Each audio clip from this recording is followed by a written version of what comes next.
Berusaha untuk mencari obat ke sebelah, karena di sebelah ada puskesmas, mungkin jaraknya sekitar 4 kilo.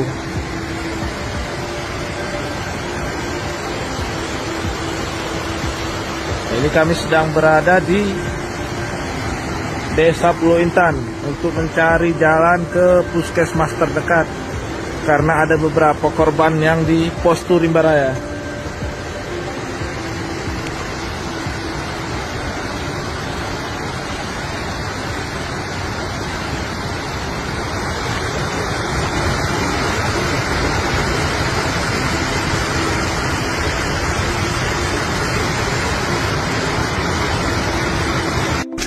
Kami lagi mengambil air bersih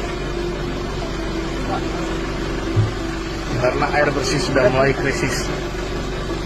Mohon bantuan buat semua rekan-rekan yang ada di luar, mungkin ada bisa mengakses ke kemari. Mudah-mudahan kita semua diberi ketabahan. Assalamualaikum.